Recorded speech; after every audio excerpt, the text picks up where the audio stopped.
कैसे हैं आप लोग। उम्मीद करते हैं सभी लोग अच्छे होंगे। आपको बताना चाहेंगे क्या कि एक आज दानी पेड़ की कहानी आपको सुनाएंगे। आपको कहानी बड़ी पसंद आएगी। उम्मीद करते हैं आपसे कि आप वीडियो पूरा देखने के बाद इस कहानी के बारे में हमें कुछ बताइएगा। आपको कहानी क्या है? दानी पेड़ है। क्या है? कहानी का नाम है दानी पेड़। एक पेड़ है जो अपनी हर एक भुजा, अपने स्तंभ को भी एक समय काटने के बाद किसी को दूसरे को देने के बाद भी बड़ी खुश है। इस कहानी में आपको यही बताया जाएगा क्या कि कोई कैसे अपना सब कुछ लुटाने के बाद भी वह खुश है। तो आप देखते हैं जिसे दानी कहा जा रहा है। इस पेड़ के बारे में हम चलते हैं, देखते हैं। पहला नंबर बताएंगे क्या आपको कि एक पेड़ है जहां पे एक बच्चा रोज खेला करता था। क्या करता था? खेला करता था। क्या खेला करता था? तो पेड़ के पास जाके कुछ बच्चों के साथ वहां पे रोज खेला करता था। खेलने के बाद पेड़ बड़ी खुश रहता था उस बच्चे को। ठीक है ना? पेड़ क्या रहता था? बड़ी खुश रहता था। पेड़ के टहनियों पे झूलना, उसके फल खाना, ठीक है ना, उसके पास कभी थक जाना तो उसी के पास सो जाना, टहनियों पे सो जाना, या कहीं भी उसके रिश्ते से एक जुड़ा हुआ था। तो एक समय ऐसा आया कि बच्चे रोज रोज खेला करते थे। अब बच्चा खेलते खेलते एक दिन ऐसा समय आया कि बच्चा कुछ बड़ा हो गया। ठीक है ना? जब बच्चा कुछ बड़ा हो जाता है तब क्या करता है आपको बताते हैं यहां पे कि लड़का कुछ बड़ा हो गया। तो अब वहां पेड़ के पास जाना क्या किया? छोड़ दिया।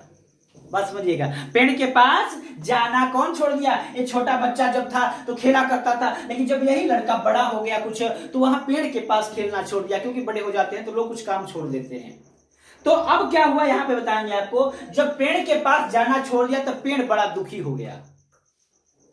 बड़ा दुखी से अपना जीवन, जैसे नहीं होता कि जीवन बड़ी बोझ हो जाती है, इस पेड़ के लिए अब थोड़ा सा क्या हुआ कि अब उसको दुखी जैसा मनहूस हो गया।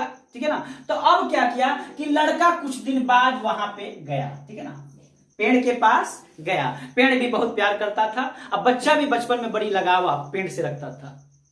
जब छोड़ दिया लड़का जाना तो एक दिन लड़का गया तो बड़ा पेड़ के अंदर से क्या हुई, बड़ी खुशी उसको मिली।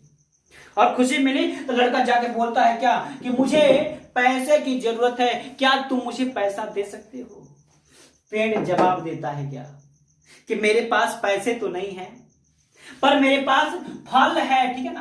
फल को तोड़ के ले जाओ, इसे बाजार में बेचोगे तो तुम्हें पैसा मिल जाएगा। एक उपाय बताया पेड़ की सारी फल को लड़का यह क्या किया, तोड़ा। तोड़ने के बाद मार्केट में ले जाके बेचकर और पैसा अपना ले लिया। तब फिर क्या हुआ, पेड़ को एक आशा लगी थी कि वह लड़का फिर आएगा, लेकिन दोबारा फिर लड़का नहीं आया। तो फिर पेड़ कुछ दिन के बाद ऐसा बीता, फिर पेड़ दुखी रहने लगा। यही लड़का फिर थोड़ा सा और बड़ा हुआ, उसकी शादी का समय हो गया। किसका समय? शादी का समय। तो वह पेड़ के पास फिर दोबारा गया और जाकर बोला क्या कि मुझे घर चाहिए, क्या तुम मुझे घर दे सकते हो? अब बात समझिएगा, क्या मांगने लगा पेड़ से जाके कि मुझे घर की जरूरत है, क्या तुम मुझे घर दे सकते हो? अब थोड़ा बात पे गौर करिएगा। क्या मांग रहा है? घर मांग रहा है।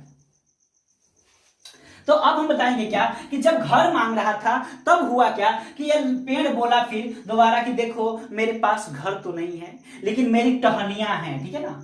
आप टहनियों को काट के, ठीक है ना, ले जाओ, तुम अपना घर बना लो। तो लड़का क्या काम किया कि पूरे टहनी को काट दिया। ठीक है ना? पूरे टहनी को काट दिया। अब तो बीच में जो स्तंभ बचा था यही बचा था।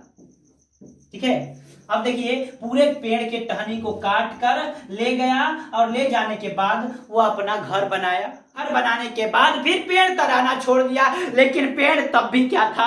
खुश था। ठीक है ना? अब देखिए कुछ अधेड़ उम्र हो गया, ज्यादा उम्र बीत गई। बीतने के बाद फिर वह लड़का कहाँ आता है? पेड़ के पास आता है और कहता है क्या कि मुझे नाव की जरूरत है, क्या तुम मुझे नाव दे सकते हो? अब देखिए पेड़ के पास फिर दोबारा आया। पेड़ फिर कहता है क्या कि मेरे पास स्तंभ बचा है, यह स्तंभ ले जाओ और ले जाकर तुम अपना नाव बना लो। ठीक है ना? तो यह लड़का फिर तिबारा आया। तिबारा आने के बाद इसका स्तंभ भी काट कर ले गया और ले जाके अपना नाव बना लिया। ठीक है ना?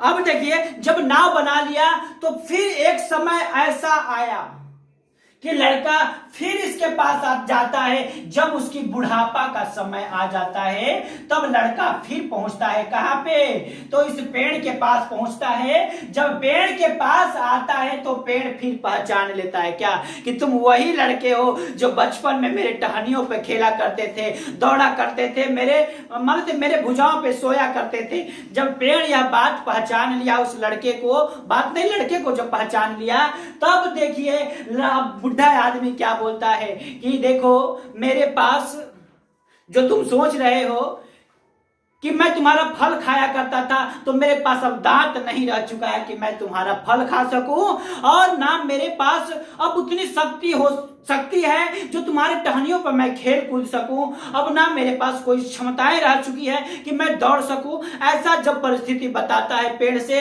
पेड़ यह बात सुनने के बाद तब भी खुश था। अब कह रहा है क्या कि देखिए बुढ़ा आदमी बोल रहा है क्या कि मेरे को केवल 10 मिनट बैठने के लिए कहीं जगह दे दो, तो वही पेड़ बोलता है दोबारा कि मेरे पास ठुट्ठी बचा है, इस पे बैठ के तुम थोड़ा देर आराम कर सकते हो। वो फिर क्या हुआ कि उसी पेड़ पे आपको आके बैठा, और बैठने के बाद कुछ आराम किया, आराम करने के बाद फिर वह चला। तो यही बातें बताते हैं कि एक बचपना उम्र होती है, एक समय ऐसा होता है कि जो किसी के साथ आप बिताए रहते हैं या किसी के साथ बिताया जाता है, वो पल वो दिन मान लेते कोई इंसान उसे भूल जाता है, लेकिन एक पेड़ दानी था जो अपना सब कुछ देने पर उसको सब कुछ दान कर दिया, जबकि उसका केवल ठूठ बचा था। वो लड़का आया तब भी खुश था, देखिए बुढ़ापा उम्र आ गई तब भी। तो इस कहानी से आपको क्या तात्पर्य मिला, हमें कमेंट बॉक्स में देके आप हमारी मनोबल को बढ़ाइए। मैं आपसे अनुरोध करता हूं कि हमारे वीडियो को आप थोड़ा शेयर करिए, ताकि इससे दूसरों भी बच्चों को थोड़ा सा लाभ मिले। और एक बात और कहना था क्या कि हाँ, कि अगर आपसे अनुरोध हो सकता है तो इस वीडियो को लाइक शेयर करिएगा, ठीक है, सब्सक्राइब भी करिएगा, ठीक है। मिलते हैं फिर अगले वीडियो में नए टॉपिक के साथ। मैं राहुल सर।